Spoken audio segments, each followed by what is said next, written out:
Good afternoon and welcome to Elevate Your Grind, coming live from Benzinga 2024 in Hollywood, Florida. I am Aisha Alves from Flower Hire, representing Cannabis Lab today. And I am very happy to introduce Keith Bushfield, who is founder and CEO of Rexis. How are you today, Keith? Great. Thank you so much for having me. It is our pleasure, especially knowing that you are a local company. We just love to support our neighbors in the workforce of the local community. So Absolutely. I would love to learn a little bit more about, the story behind the Rexis brand. I think that you guys occupy a really kind of unique space in the cannabis ecosystem. Yeah, thanks. We are definitely different than I think most companies in this space.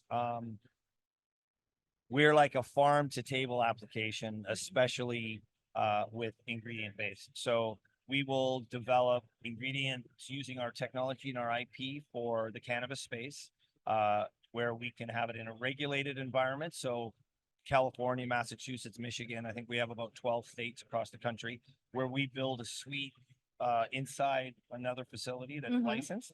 We manufacture our ingredient and then they use it in their gummies and chocolates and drinks and whatever they might. We also have another division that is in the hemp division, which is a big part of our beverage push these days.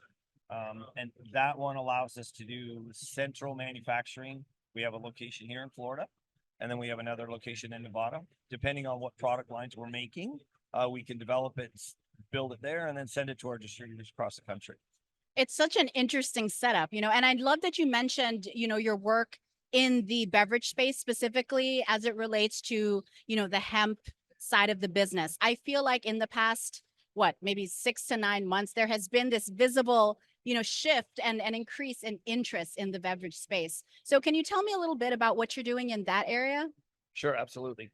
The beverage space has always been key for me. And so we've been harping beverages for several years, but obviously it's really showcased in the last, or really increased in the last few months. Yeah. One of the problems with beverages in the past was an emulsion-based technology that is just, a liquid that's got THC and it doesn't taste well. It separates in water. It's oil-based, It's right? oil-based. Yeah. It doesn't look good because the THC molecule, as an example, is hydrophobic. So it's like oil and salad dressing in your water. It just flows, doesn't work. We have a very special proprietary technology that turns that hydrophobic molecule into Hydrophilic. Yes. Hey. Turns it into that hydrophilic molecule, and it's stable. We have 2-year stability. So basically, you can put it in water. It doesn't settle to the bottom or the top, and we can put THC in a beverage. So say a 12-ounce drink, a water bottle. We can put in 20 milligrams of THC from our formula. You can't smell it, taste it, or see it. It's practically undetectable. It's undetectable in terms of how it looks and tastes and so forth, but it definitely works. Yeah, not in the results. Yeah. So we pushed that envelope and started to develop more and more. And we knew that the beverage space was where we wanted to showcase the technology. And then it has just increased over the last few months, where now most of the major brands come to us and say, can you develop a product line for us? Our model is a little different. We don't just say, here's the ingredient. So there's some emulsion companies out there, which again, we're not an emulsion companies that say, here's the ingredient, it's in your product, find a manufacturer. Yeah. To control the quality, to control the product as a whole. You're owning the whole chain. We do the whole thing. Yeah. And part of it is a monopolistic thing that we would say. I mean, that's not the word we want to use, but it is very much, almost the UFC model, I like to call it. If you want to play in our sandbox, you need to do all of it. And yes, that's maybe quite the statement to make, but the reason we do that is we want the industry to be led with the greatest products, move forward. We know that consumers are going to like the product, especially now with the inception. When public image and public opinion about it matters so much. Absolutely. We spend as much time going to liquor retailers or our sales team that are in liquor. We only sell, on a side note, we only sell our products to liquor distributors. And so we have the largest liquor distributors in the country, in the world, that are our distributors. We're in 19 states, 22 distributors.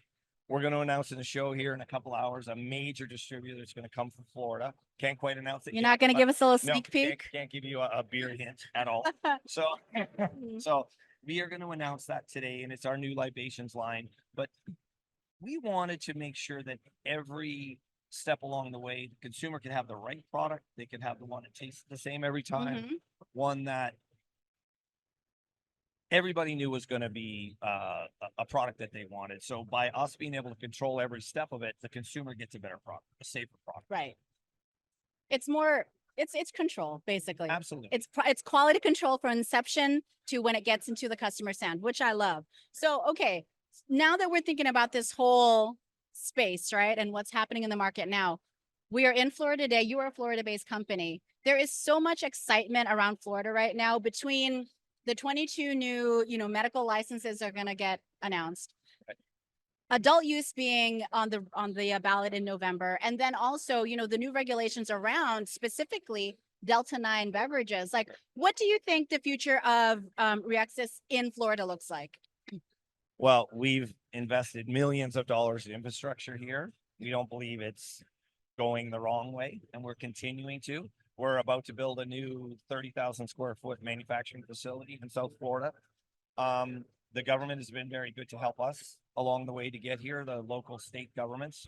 And I think the uncertainty in the Florida market is really based around dosages at the moment. Mm-hmm. So the high dosage products, whether those are still up for debate and whether they're going to be able to stay, we don't really do any products over 5 milligrams, 10 milligrams potentially in one serving. So we should have no problem. Regulatory issues are kind of made for us. Right. We're going to be fine. It may affect some of the other industry, and we don't want to see that either. We really want the industry to grow both on the hemp side and the regulated side. It's all one goal, It is. And if anybody thinks that one survive, one doesn't, I just think that's a little. It's short-sighted. Very, because they're not going to pick and choose and say, "Oh, beverages are fine," and this isn't. It's No. It all. It's a blanket sentiment, Correct. It has to be industry wide. Right. Well, I think it's very optimistic, and I do think that it's very much down to earth what you're saying, which is nice because I think there's a lot of speculation out there about all of this. I thank you for spending time with us, Keith. I think it's so important that we understand all of these different facets of the industry, and I hope that we can support you as much as we can. I cannot wait to hear this announcement, by the way. Thank you. He can't even give me a little beer hint, which I'm so annoyed with. A little beer hint, yeah. Have a great afternoon. Thank you so much for having me.